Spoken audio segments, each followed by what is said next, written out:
السلام عليكم. ونتابع مع بعض آخر أخبار توسعة كورنيش اسكندرية في منطقة سيدي بشر. احنا حاليا قصاد مسجد سيدي بشر.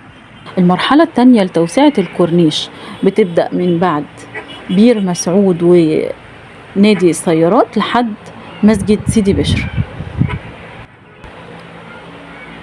تعالوا نشوف كده، نمشي الطريق بالعكس لحد بير مسعود ونادي السيارات ونشوف ايه اخر الاخبار وايه الدنيا في موضوع التوسعة وصلت لحد فين.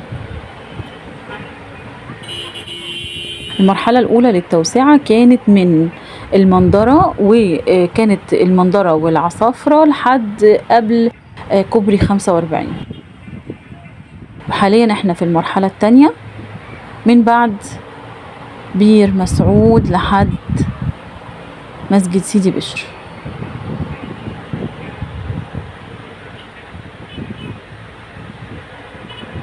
احنا هنا ورانا شاطئ سيدي بشر المميز سابقا، وحاليا اسمه عروس البحر المميز.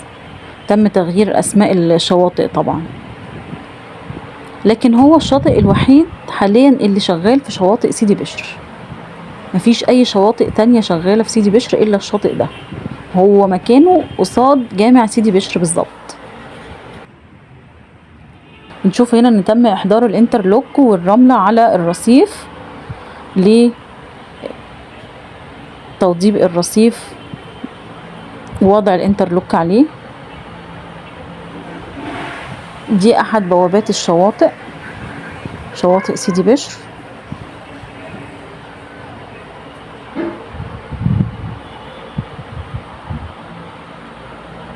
برضو لسه فيها شغل، يعني اللي احنا شايفينه في الشواطئ حاليا، لا الشواطئ مش هتشتغل السنة دي. كان في كلام ان الشواطئ تبدأ من اول 7 تشتغل، لكن لا، يعني اللي احنا شايفينه ده ما اظنش الشواطئ هتتفتح. وهنا بنشوف ان تم وضع طبقة واحدة من الاسفلت، لسه طبعا مش دي النهائية، لكن في الجزء اللي ورا اللي عدينا عليه كانت الطبقة النهائية خلاص.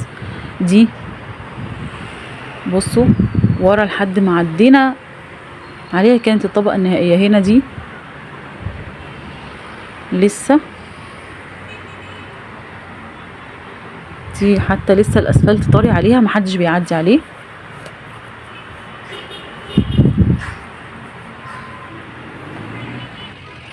وهنشوف قدام ان تم انجاز جزء كبير من الرصيف، تم وضع الانترلوك عليه وتم تفنيشه، لكن برضو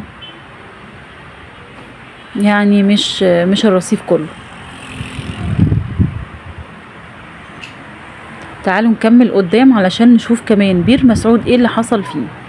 كان بيقال ان هيتم هدم بير مسعود او جزء كبير في منطقة بير مسعود.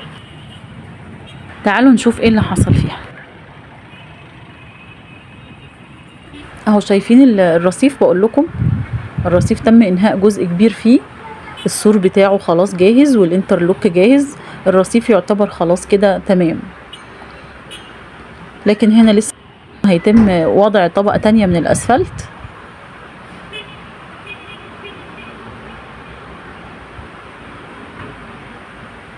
وظهر معانا نادي السيارات.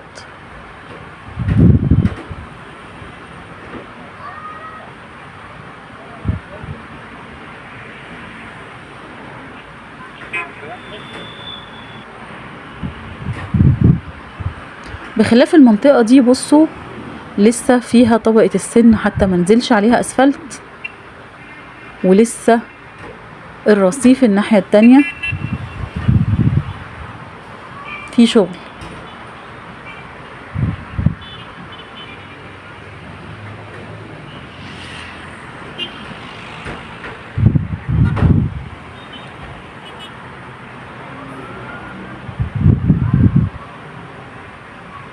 ولو وصلتوا معايا لحد هنا ما تنسوش لايك للفيديو واشتراك في القناة عشان يوصلكم مني كل جديد.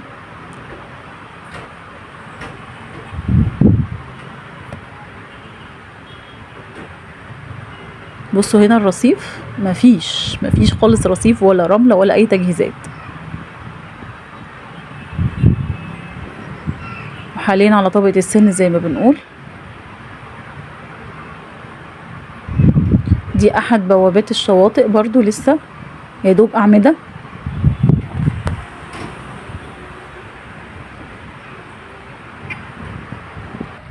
وصولا الى منطقة بير مسعود، وبنشوف انتشار المعدات هناك، لان منطقة بير مسعود هيبقى فيها شغل كتير شوية، يعني الجزء الاكبر من الشغل حاليا في منطقة بير مسعود.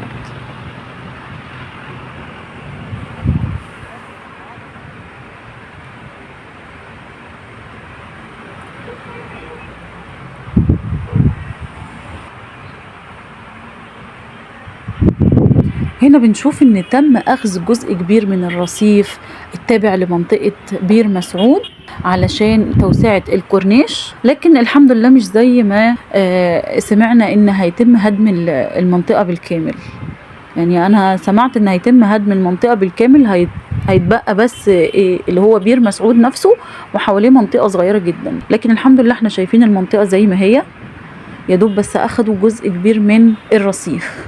وبكده يكون خلص الفيديو بتاعنا. اتمنى اكون وصلت لكم الصورة كاملة، واتمنى اكون فدتكم.